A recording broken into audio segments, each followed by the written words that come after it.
always tell people you need to speak your truth. You need to speak up. You need to not be so worried about people's opinions of you, especially if you know you're actually sharing the truth. I remember when I first moved to Canada at 16, that was one of the topics that I was told not to talk about. Like, don't talk about Israel, Palestine. And it's like, why? If you want to get somewhere in life, you don't talk about that conflict. And I grew up in Lebanon. I grew up watching the atrocities that happened, not just in Palestine, but also in Lebanon, in the south. Massacres. So it always felt like wrong to not talk about it. So when the events happened this year, I felt like there was no reason for me not to say anything. And I just knew the wave of violence that was headed in Gaza's direction, and I had to say something. I had to. It was a choice, obviously, but I mean, it was a choice that absolutely had to be made. Hey loves, do me a quick favor and hit the subscribe or follow button wherever you are tuning into this. It helps grow the show more than you know. Thank you so much again, and enjoy. Love is the only constant. Yes. Yeah, let's just unpack that, because you are an activist. Yes. You are a multiple author of many of these amazing books. But I always tell people you need to speak your truth. You need to speak up. You need to not be so worried about people's opinions of you, especially if you know you're actually sharing the truth. Yeah. I remember when I first moved to Canada at 16, that was one of the topics that I was told not to talk about. Like, don't talk about Israel, Palestine. And it's like, why? If you want to get somewhere in life, you don't talk about that conflict. And I grew up in Lebanon watching every single day. You were born in on the what, news, Beirut? In a different district closer to the Syrian border. Oh, wow. That most people wouldn't know. It's about 3 hours away from Beirut. But I grew up watching the atrocities that happened, not just in Palestine, but also in Lebanon, in the south. Massacres. So it always felt like wrong to not talk about it. So when the events happened this year, I felt like there was no reason for me not to say anything. And I just knew the wave of violence that was headed in Gaza's direction, and I had to say something. I had to. There was no, it was a choice, obviously, but I mean, it was a choice that absolutely had to be made. Yeah. And I mean, you were probably, yours and Noor, you guys were, you ladies were the two that I was like keeping tabs on. I think for a lot of us creators and folks who are curious, we're obviously very global, and we're in many ways doing our own sort of activism. I think looking to you both as like, okay, what next? What now? What did you experience? Because you actually did this even before your book was coming out. Yes. And I know, and I've interviewed a lot of people who chose to stay far away from that, knowing that they have a book coming out, because either their publisher will pull them, because, and that has happened. And, you know, this is a brave table. So I even shared, you know, we're going to just lay it out on the brave table. How was that for you? And did that ever cross your mind? It didn't cross my mind, because to me, my values and my principles are very much spanning my entire lifetime. So when I make a decision, I don't just think of the immediate effects. I think of the long-term effects. So would I be okay with myself 10 years from now, 20 years from now, 30 years from now, not having spoken on this issue? No, I wouldn't be. So that's what was on my mind. What's the right thing to do? What's the conscious decision that can be made that actually is one that serves justice and that serves world peace and that serves humanity? Those were the things that crossed my mind. It didn't cross my mind that my publisher would drop me, because I've received nothing but support from them since the beginning of my writing journey with them, and that didn't cross my mind at all, because from the start, the reason that my writing took off is because it advocated for raising the voices of those who are silenced, or giving a voice to those who really have no other choice but to be silent. So that for me wasn't an issue that I worried about, but I know many people did. And my advice to those people is to think, at the end of your life, what would you be proud that you did? What would bring you that inner peace that you stuck to your integrity and your character and your values? You know, I don't judge people who stayed silent. Like, it's not on me to go in and judge them. I always think you don't know what somebody's going through. But I know now there's an uproar against everybody who stayed silent. I know. And I'm just watching from a distance. There's really nothing I can do. Yeah. I think we're filming this at around the time of, the blackout 2024. And there's a lot of people panicking. And there's a lot of people that we know that are on those lists. Yes, many, many, many, many. And I'm just watching. For me, I hope the focus stays on bringing awareness to what's happening in Gaza. But I think the Met Gala really broke something for people, and just people who were willing to just be bystanders and watch from the outside said, not anymore. Especially with the ticket prices and how much money it's costing to actually evacuate people from Gaza, and just what kind of a world are we living in where that's what we're spending our money on? Right. Just people are pointing out the hypocrisy. Well, and because I think I think there was something that I read that it is $10,000 per family member to evacuate. I think for some it's more and for some it's less based on where they are. But I mean, just to even think of how big that number is, $10,000 US. Yeah. If you are stuck in Rafah right now. Yeah. To evacuate. Yeah.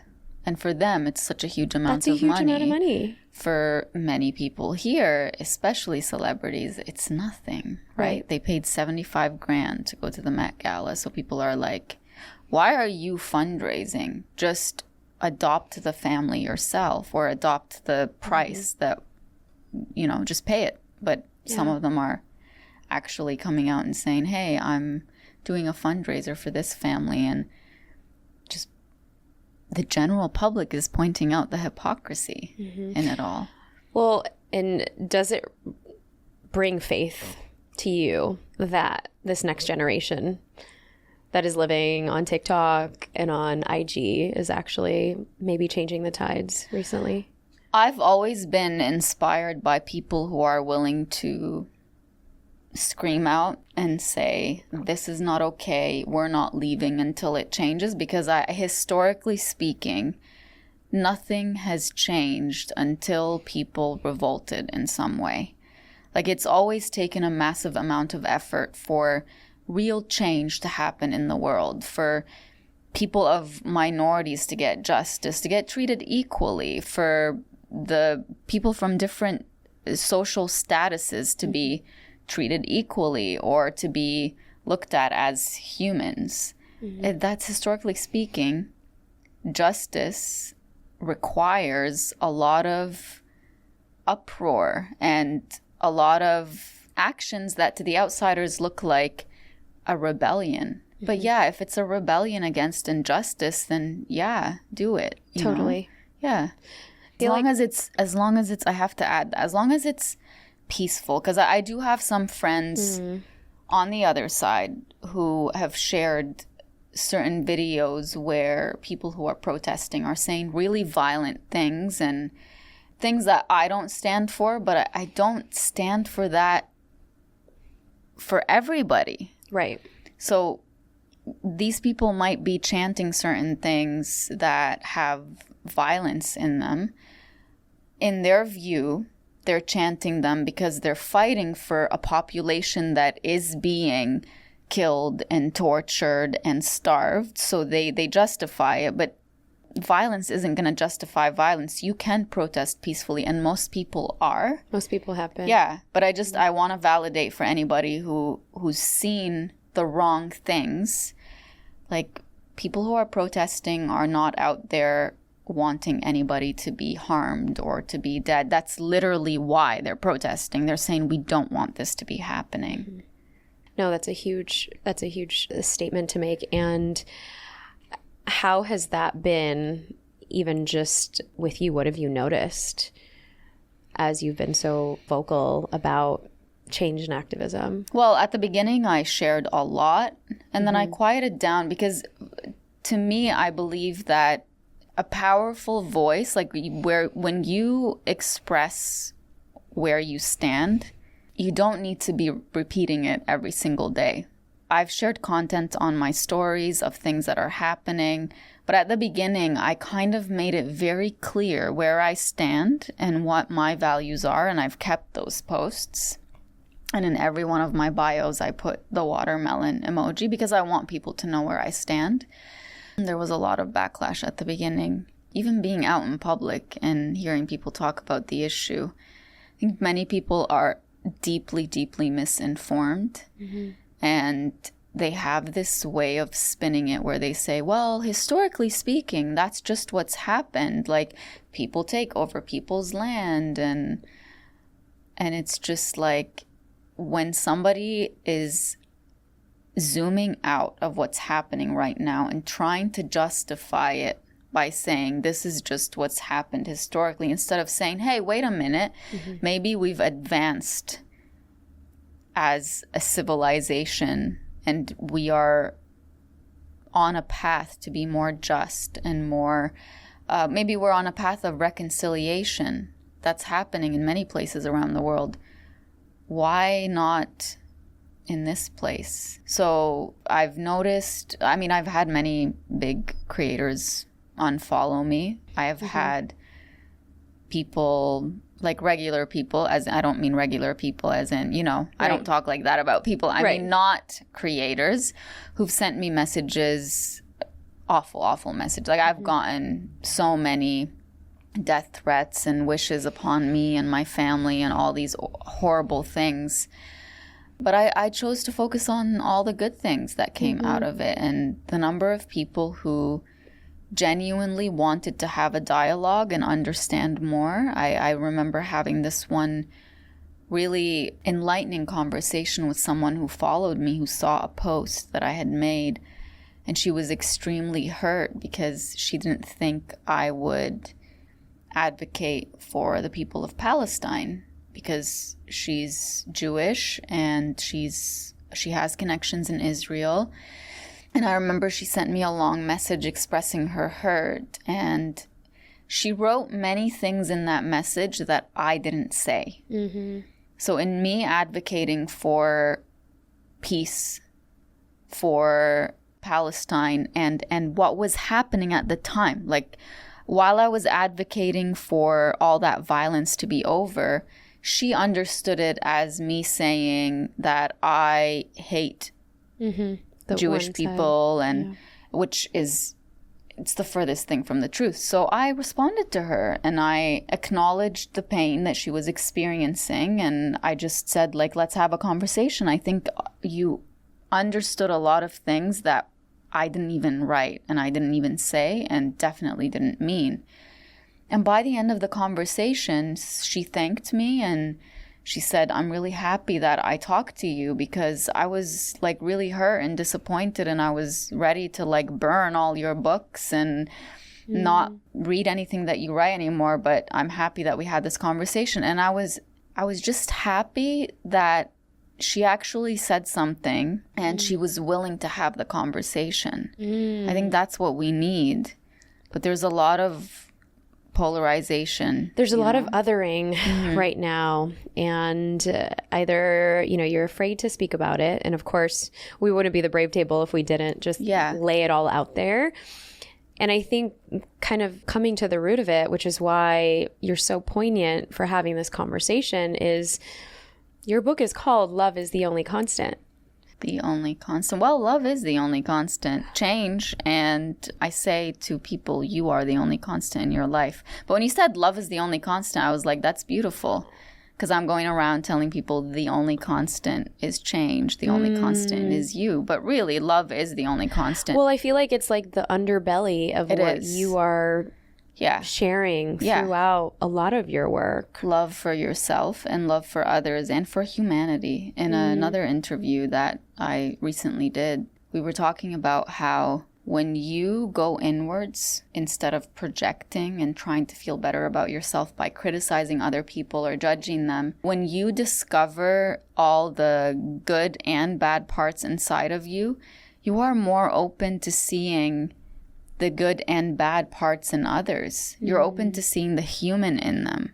But when you don't go inwards, you're going to be looking for external ways to feel better about yourself, including completely looking at a person who has one opinion and saying, you are a bad person, like you are on my blacklist, right? Or whatever you write them off. You've been blacklisted. Yeah. It's not the humane way to go about things. And so for me, with the only constant, I wanted my message to be that during changing times, when things happen to you, when you choose to do certain things like speaking up, like standing up for yourself, like living your authentic truth, which to many of us, living our authentic truth was about speaking up for Palestine. So true. And doing the changes you need to make in order to live that authentic life, which it's like shedding layers of conditioning and fear and patterning that are telling you if you say something, you're going to be excluded, you're going to be judged, you're going to be treated poorly, like don't do this. And I wanted everybody to know that there is a way to navigate that. And part of that is radical self-acceptance.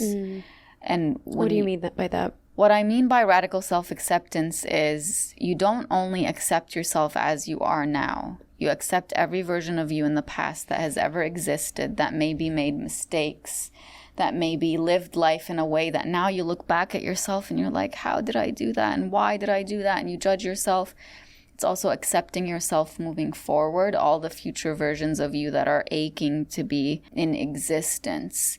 And to be in harmony with who you are and with what you stand for, and to say, I know I'm not perfect, and I know that my navigation of life and all these changes isn't going to be perfect, but I trust myself in dealing with all of that.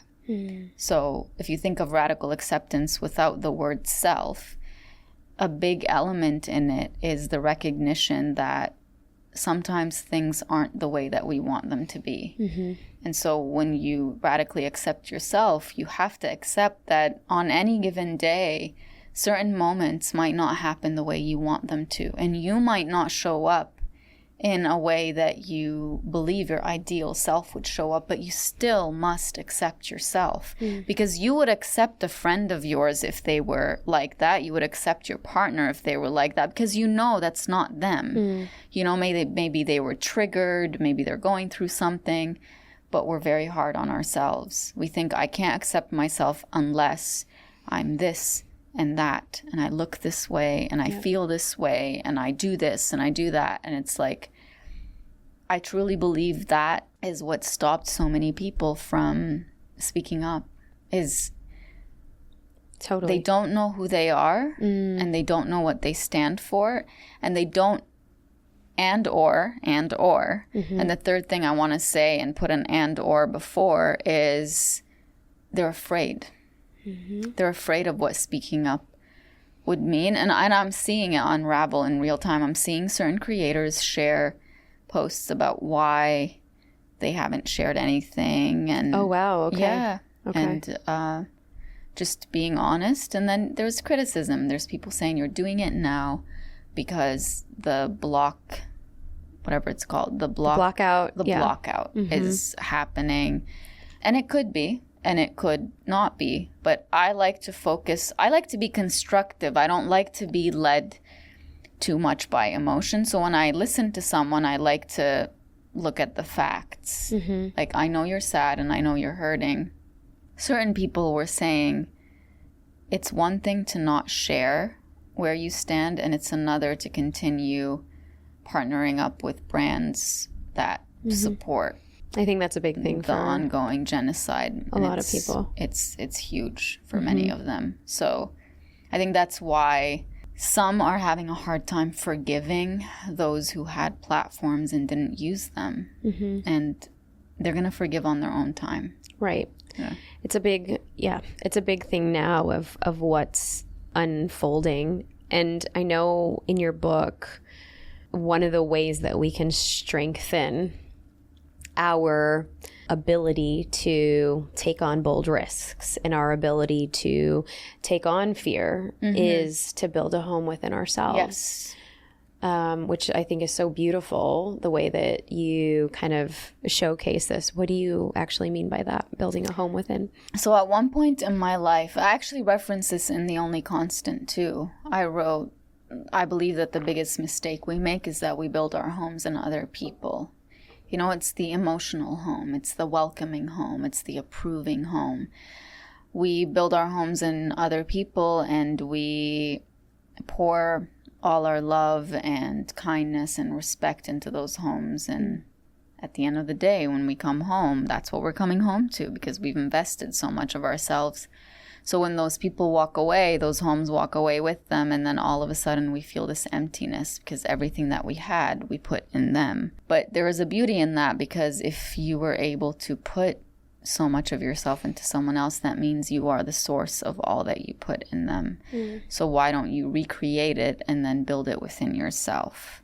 So you can give yourself the love that you've given to others. You can give yourself the respect that you've given to others. You can give yourself the kindness and compassion and belief and empowerment that you've given other people on your journey to building a home within them. You can do that for yourself, and that will help you weather the storms that life throws your way. Because many of us think, once I'm my own home, I'm untouchable. Right. I'm never going to be in pain again. I'm never going to be hurt again. It's like, it's never going to happen again. That's not what healing is about. Healing is not about reaching a point in your life where you're untouchable. Healing is about reaching a point where you trust that you can navigate anything that life throws your way, whether it's heartbreak, whether it's people standing up against you, excluding you, lying about you, betraying you. So to build a home within yourself means that you go to yourself first.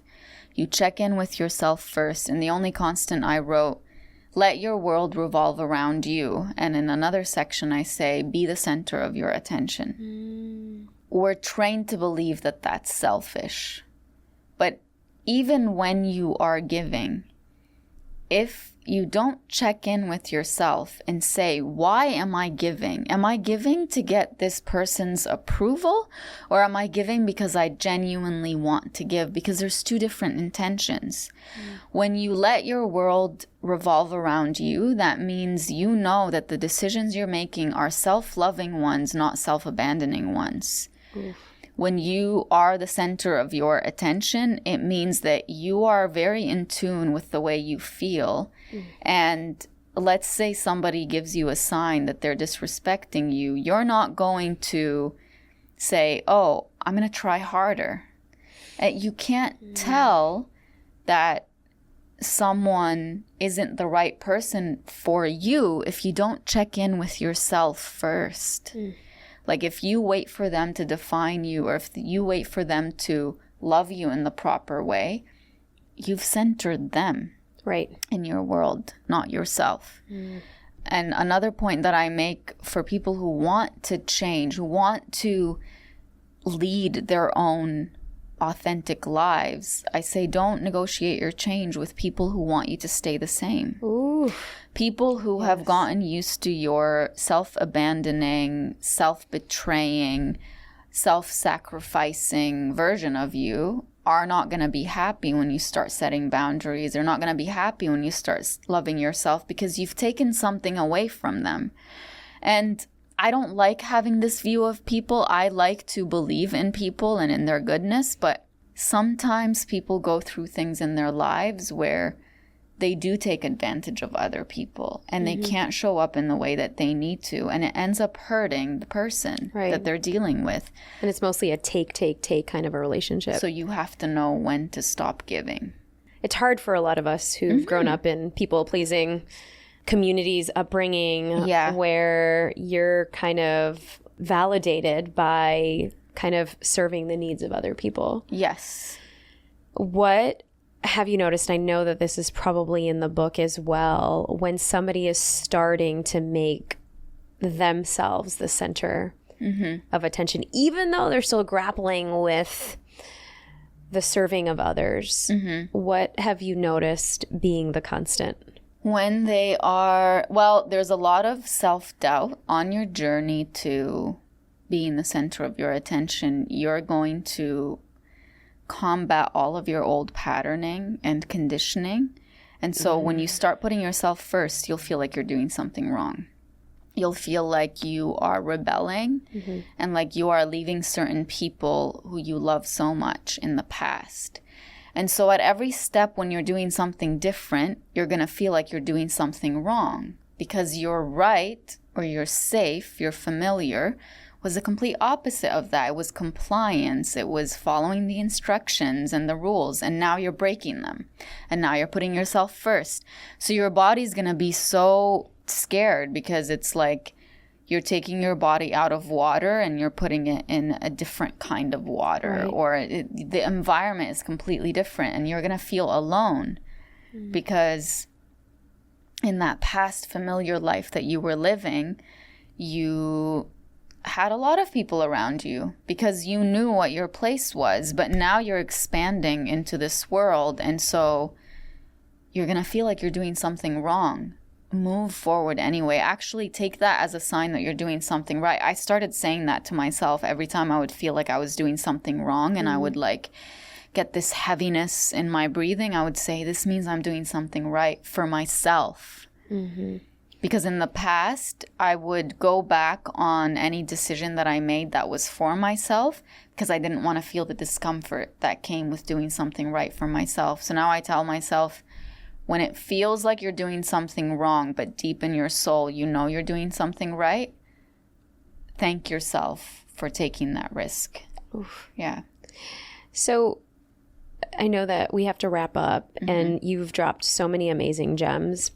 What is different about this book, The Only Constant, versus some of the other powerful books that you've written? I feel like your prose is so poetic. It's helped people through emotional hardships and adversities and circumstances to really build their own internal resilience and even heal from breakups. I feel like any girlfriend of mine that is going through a breakup or a divorce, I'm like, all right, Najwa's books, please. Take this book. Yeah. It's not different in the sense that I'm less vulnerable or that you're going to get less healing in it. It's just a different approach that I've taken. This is the first book in my life that I actually sat in front of my laptop and I did voice to text. And I talked as if I'm talking to a friend or a therapist, and I cried while I wrote. And so it feels like you and I are sitting and having a heart to heart and a soul to soul. And so even though I put strategies in there for how to navigate changes that life chooses for you, and changes that you choose for yourself, and changes that you need to make to live an authentic life, I have all of that in there. I have the tips. I have the background for why it is hard to navigate change, but I bring you at the end to, you need to remember that you are the only constant in your life. So if there's one person in this world that you need to trust in moving you forward, it's yourself. So powerful. Thank you. And in our tiny little igniting round that we usually do for everybody, what does it mean to be brave in this season and stage of your life right now? To speak your truth, even if it makes everyone around you uncomfortable. And one word that describes your era. I think it's breaking free. Oh, yeah. That's so good. You are the queen of all of the words. And I feel like this was such a power-packed conversation. Where can everybody get the book? Wherever books are sold. You can find them wherever you buy books, literally. And I also narrate the audiobook. So oh, yes. if you want to listen to it on Audible, yes. I mean, because your voice is so, and you've probably been told this before, but it's so ASMR. It's very, Thank you. Not right now, sweet. because I've done 3 interviews today, but usually it's very calming. Well, and I think that you give us so much hope and even confidence in how we can actually share our little form of advocacy and even champion our own truths in whatever way it feels good for ourselves, because you've been able to do so. So thank you for all of the work that you keep doing and how you just show up in such a big way and such a big light. Thank you. You're so sweet. Thank you for everything you're doing as well. Oh, I received that. Until next time on the Brave Table. All right, welcome back to the other side. Najwa is just she's such a breath of fresh air. She's not only such an inspiration, but every word choice that she chooses is magic. And I hope you were inspired by this episode as much as I have always been inspired by her work. And you can totally get The Only Constant wherever you get your books. If you happen to stroll in your neighborhood bookstore, please support your small business bookstores. And if you want to get the audio version, we've also linked both of those in the show notes. You can also check her podcast out as well. Najwa Zebian has her own podcast. And we have also linked 3 additional episodes that also talk about coming home to yourself, as well as cultivating the strength within, and also episodes that are activating the inner activist in you. I think you'll really enjoy some of those. If you love this episode, I really want to know, what was your favorite part? What changed your perspective? What are you curious about learning more on? And who are you going to share this episode with? Please share and send it to all your friends, your besties, your family members, somebody that needs to be more brave in their perspective and maybe to change the dialogue in some way. Hopefully this sparked something in you. And go ahead and tag us at the Brave Table, at Neeta Bhushan. Let us know what your favorite parts were, and drop a comment below if you haven't already subscribed. What are you waiting for? Go ahead and do so. If you're listening to this or watching this on Spotify, there is that thumbs up button, that follow button. Please hit that button. It helps the show grow more than you know. And I will see you next time. Thank you for tuning in so much. Week after week, it means the world to me that you have decided to join the Brave Table as your oasis and your destination every week. And I will see you next time.